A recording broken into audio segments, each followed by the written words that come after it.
Evet, herkese merhabalar. Bu videoda sizlerle birlikte GamePower Suki TKL adlı klavyeyi inceleyeceğiz.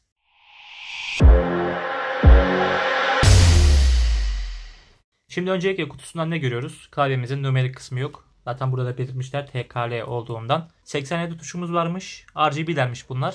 Mekanikmiş diyor. Bizim incelediğimiz model kırmızı switchli versiyonu. Bir de mavi switchli olanı var. Bu videodaki arkadaşımız kırmızı switchli olacak ki zaten başka da görmüşsünüzdür muhtemelen.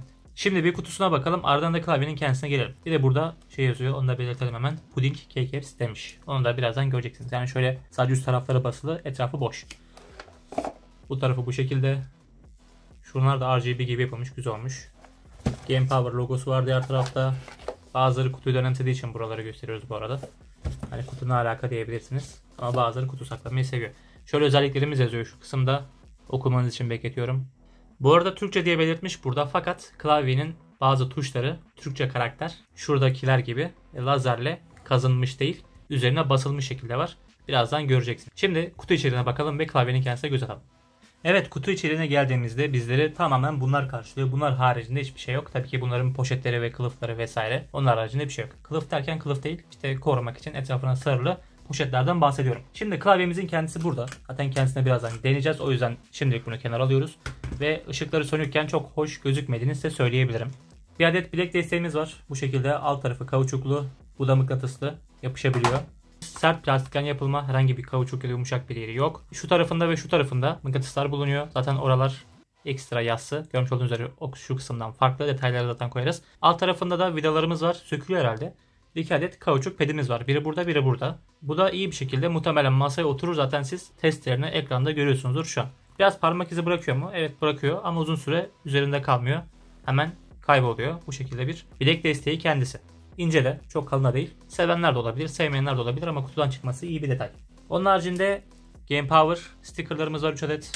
Kullanma kılavuzumuz aynı şekilde var ve garanti belgemiz. Bir de geçen seferki esprisinde yaptığımız Only for Gamers, sadece oyuncular için yazan ve içerisinde cihazımızın özelliklerini barındıran broşürümüz de var. Şimdi ne yapalım o zaman, lafı fazla uzatmadan hem klavyenin özelliklerine gelelim hem de klavyeden bahsedelim.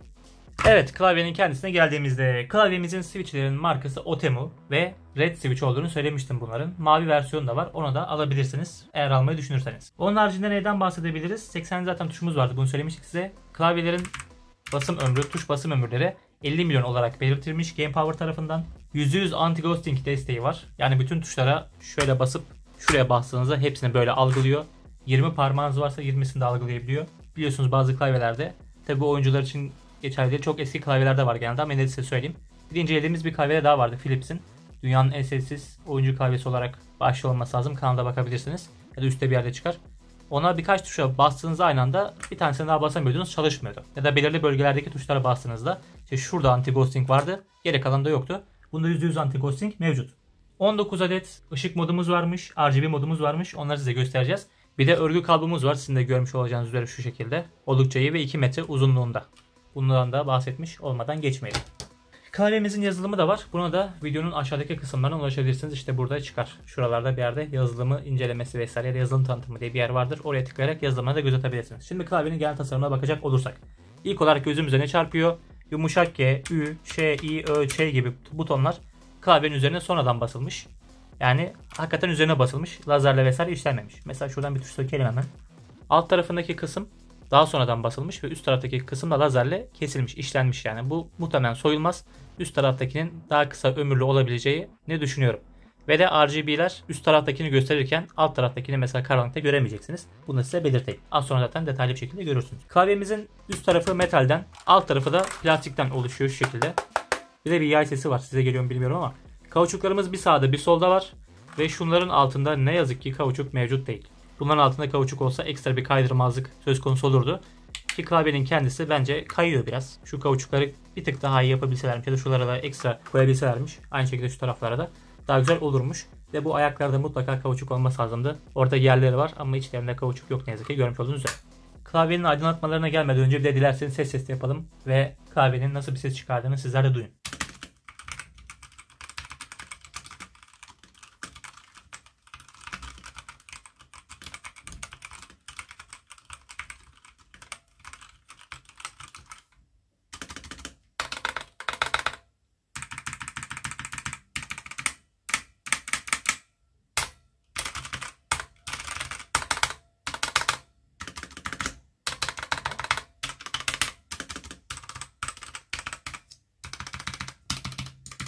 Ne kadar duyduğunuzu bilmiyorum ama klavyede bir yay sesi mevcut. Eğer odanız çok sessizse ve klavyeden bir şeyler yazıyorsanız, mesela bilgisayarın ses çıkarmayabilir. Bazı bilgisayarların neredeyse ses çıkarmıyor. Yay sesi sizi rahatsız edebilir. Ama bilgisayarınız biraz fan sesi yapıyorsa, ortam biraz gürültülüyse yay sesini duymuyorsunuz. Bunu size söyleyebilirim.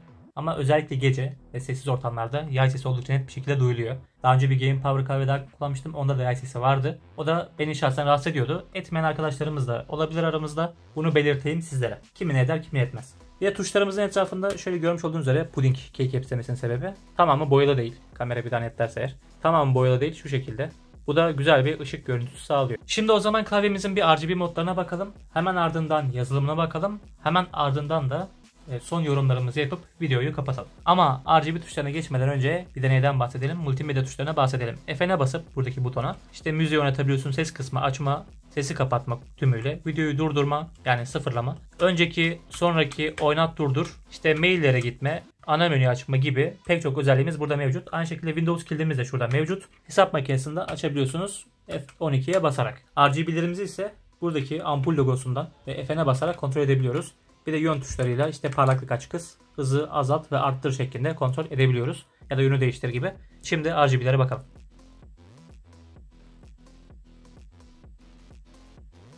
Bu şekilde bir açılış animasyonumuz mevcuttu.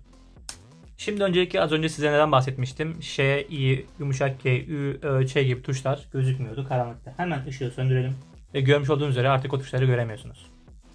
Görmüş olduğunuz üzere. Evet, ışığımız geri geldi. Niye? Hani ortalama bir ışıkta nasıl gözükeceğini görmeniz için ışığı tekrar açtık. Şimdi FM tuşuna basıp yukarı butonuna basarsak ışık şiddetimiz görmüş olduğunuz üzere artıyor. Alt kısma doğru basarsak da azalıyor. Kaç kademeliymiş? 1, 2, 3, 4, 5 kademeli bir aydınlatmamız mevcut. Caps Lock'a bastığımızda daha önceki Game Power klavyelerde olduğu gibi burası beyaz oluyor. Yani açık olduğunu göstermek maksadıyla. Fn Windows tuşuna bastığımızda Windows tuşunu kilitliyor ama şöyle bir animasyonlar bir gidip geliyor. Tabi kamerada ne kadar gözüküyor bilmiyorum ama ışığı söndürürsem belki daha iyi gözükür. Ya da kısarsam bir bakalım hemen. Şöyle göstereyim. Işıklar bir gelip gidiyor. Buna basınca Caps Lock'ta geçerli mi? Değil. Bir de şuradaki butona bakalım. Onda da kilit işareti vardı. Yok. Sadece Windows kilitleme tuşuna bastığımızda ışıklar bir kesip tekrar geliyor. Bunu da size göstermiş olalım. Şimdi onun haricinde modlarımıza gelecek olursak. Böyle bir modumuz var ki ben bunu neredeyse hiç sevmem. Bunu size rahatlıkla söyleyebilirim. Işığı da biraz daha kısım daha iyi görebilmeniz adına RGB'leri. Bir tur daha bastım. Böyle bir animasyonumuz var. Bunun renklerini değiştirebiliyorsunuz tabii ki. F'ne basıp ampul tuşuna bastığımızda renklerini bu şekilde değiştirebiliyoruz. Onun haricinde bir daha basalım. Böyle bir modumuz var. En güzel modları RGB olanlar tabii ki. Bu puding dediğimiz tasarım oldukça da şık gözüküyor. Şöyle yanlardan falan da göstereyim size. Zaten detayları iyice göreceksiniz. Bir kere daha bastığımızda böyle bir modumuz mevcut. F'ne basınca renklerini değiştirebiliyoruz. Aynı şekilde hızını arttırıp azaltabiliyoruz. Parlaklığı vesaire kısabiliyoruz. Hızı düşürdüğümüzde çok iyi olmuyor. Biraz kasıyor gibi oluyor. Bu yüzden size hızlı kullanmanızı tavsiye ederim. FPS'i daha yüksek olduğu için daha akıcı oluyor. Böyle bir modumuz var. Ortaya topluyor ve patlatıyor gibi. Game Power'da hep olan modlardan birisiydi. Kırmızı olsun daha iyi, ateş gibi. Bir kere daha bastığımızda yağmur efekti modumuz var. Bunu da ne renk yapalım? Bu da sarı olsun. Bir kere daha bastığımızda ampul butonuna böyle bir modumuz mevcut. Renkler git gel yapıyor. Acaba renk değiştiriyor mu bu? Yani renk değiştirerek yapanı var mı? Hep sabit renkte mi yapıyor diye bir kontrol ediyorum sizlerle birlikte. Evet, renk değiştiren bir versiyon da var ama dediğim gibi bu da çok hoşuma gitmedi. Renklerin karışıklığından dolayı. Buna sabit bir renk yapalım. Bu da yeşil olsun. Bir kere daha bastığımda sabit bir modumuz var. Açık renk tonlarını veriyor. En güzeli bence bu. Sarı olan. Bu arada kamerada biraz daha açık gözüküyor ama bu biraz daha koyu bir sarı. Bir de ampul tuşuna basalım. Böyle bir renk modumuz var. Rengini değiştirebiliyor muyuz? Değiştiremiyoruz. Yönünü değiştirebiliyor muyuz? Hayır. Hızını değiştirebiliyor muyuz? Maksimuma çıkınca da uyarı butonları yanıyor. Caps Lock ve Windows'ta olduğu gibi görmüş olduğunuz üzere. En düşüğe aldığımızda yine aynısı yanıyor ve bize diyor ki tamam artık çalışmıyor. Tekrar basalım. Böyle bir modumuz var. Renkler arasında geçiş yapıyor. Bu da güzel bir mod. Tekrar basalım. Böyle bir modumuz var. Renk değiştirebiliyor muyuz? Tabii ki değiştirebiliyoruz.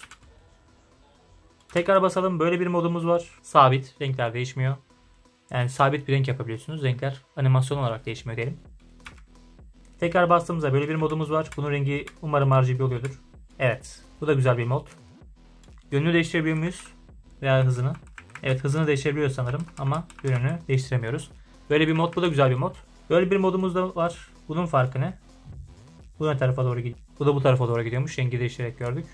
Tekrar bastığımızda böyle bir modumuz var. Bu da dönüyor galiba. Siz daha iyi görüyorsunuz şu an. Bir daha bastığımızda böyle bir modumuz var. Bunun rengini değiştirelim. Bu da kırmızı olsun. Her bastığımızda klavye renk değiştiriyor. Bir daha bastığımızda Bastığımız tuşlar yanıyor. Bir daha bastığımızda bastığımız satır yanıyor. Renkler değişebiliyor az önceki gibi. Bir daha bastığımızda böyle bir modumuz var. Basınca renklerin hepsi sönüyor mu sönmüyor. Böyle bir renk. Hiç hoşuma gitmiyor. Rengi değişmiyor bunun. Bir kere daha bastığımızda yağmur efekti gibi bir efektimiz daha var. Başa geldik galiba. Bir kere daha bastığımızda böyle bir modumuz var. En güzel modlardan biri zaten söylemiştik. Evet, başa geldik.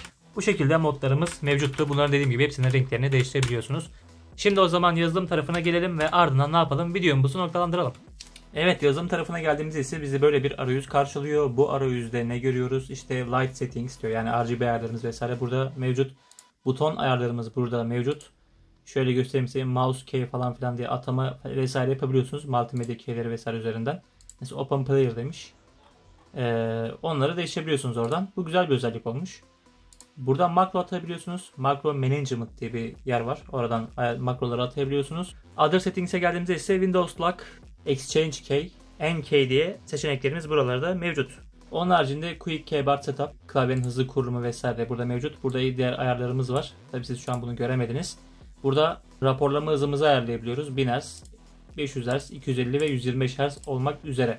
Onun haricinde aşağı kısımda ne var? Hemen orayı da gösterelim. Export diye seçeneğimiz var. Dışarıdaki ayarları içe aktarabiliyoruz. Kopyalayabiliyoruz ayarlarımızı, profilimizi.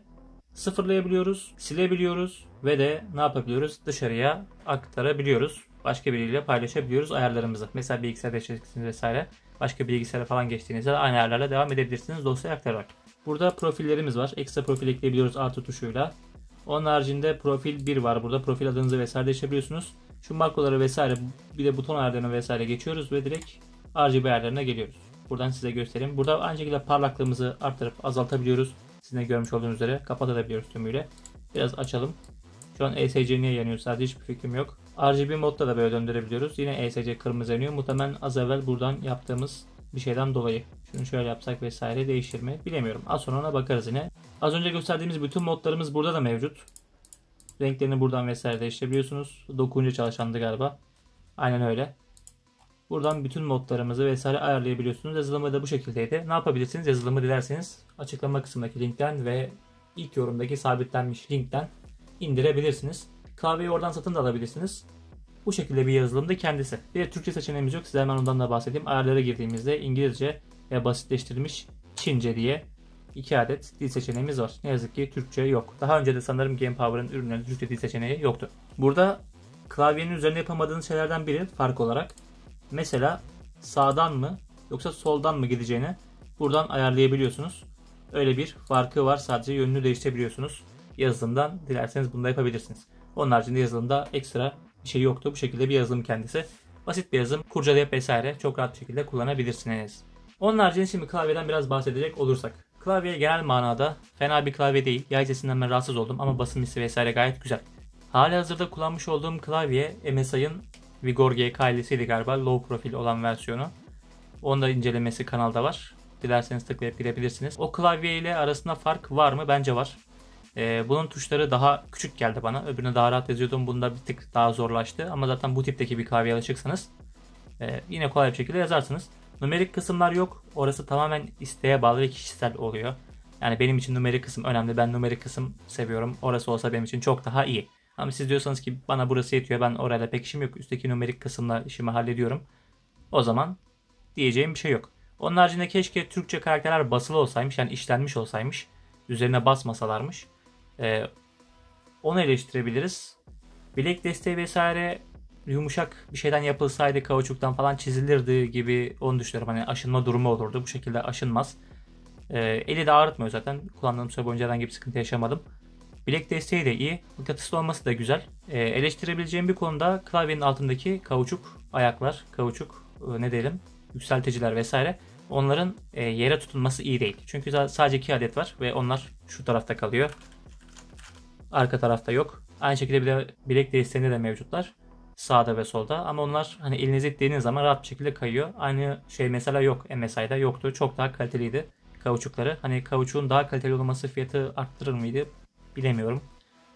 Klavye üretip satmadığım için bu konuda bir yorum yapamayacağım. Onun haricinde ekleyeceğimiz başka bir şey var mı diye böyle bir düşünüyorum. Yanında gelen anahtarlık güzel. Kablosunun uzunluğu 2 metre iyi. Örgülü bir kablo. O da güzel. Örgülü sevmeyenler de var. Tercih meselesi. Onun haricinde RGB'lerimiz şu şekilde yanarken oldukça güzel. Diğer modları pek hoşuma gitmediğini size söylemiştim zaten video içerisinde de. Bu anahtarları normalde ekstra satıyorlar hani bu tip tuşları. Pudding denen tuşları. Normalde tam böyle olmuyor. Hepsi full boyalı oluyor. Burada öyle bir değişikliğe gitmiş Game Power. Böyle seven insanlar aranızda illaki vardır ki daha şık gözüküyor bence. Yani ya komple kesin. Aradan vesaire ışık sızmasın ya da direkt böyle yapın. Bence daha mantıklı. Onun haricinde neyden bahsedebiliriz başka? Anahtarlık hediyesinden bahsettik. Güzel bir hediyeydi. Güzel bir detaydı. Bilek desteğinin mıknatıs olmasına mesela bahsettik. O da iyiydi. Klavyenin eksiklerinden de az evvel bahsettik. Kauçuk ayaklar olmaması eksiydi. Tuşları vesaire basımı fena değil, iyi. Sesi, yay sesi bir tek beni rahatsız etti. Onun haricinde sesi de güzel. Hani bir tık sesi varsa vesaire yay sesi size çok rahatsız etmeyecek. Çok gelmeyecek de. Ama ortam komple sessizse o zaman yay sesi sizi biraz rahatsız edebilir. Zaten dilediğiniz az evvel nasıl olduğunu. Bu şekilde. Yay sesi olmayan klavyelerde tabii ki piyasada mevcut. Ama bu Otemu Switch'ten galiba kaynaklanan bir durum. Çünkü daha önceki Game Power klavyelerde de vardı bu. Hepsinde Otemu Switch vardı. Özellikle bizim kanalda incelediklerimizin hepsinde.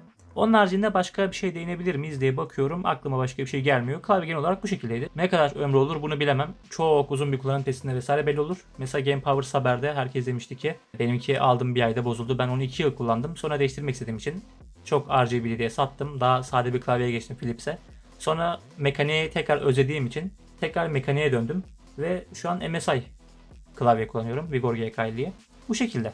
Onun haricinde yani şans işi biraz. Sizdeki erken de bozabilir, geç de bozabilir. Bilemiyorum tamamen. Hiç bozulmayabilir. Bu şekilde. Evet, onun haricinde ekleyeceğimiz ekstra bir şey yok. Videoyu izlediğiniz için teşekkür ederiz. Sonraki videolarda görüşmek dileğiyle. Kendinize iyi bakın. Hoşçakalın. Sorularınız varsa yorumlara sorabilirsiniz. Discord'a da gelip sorabilirsiniz.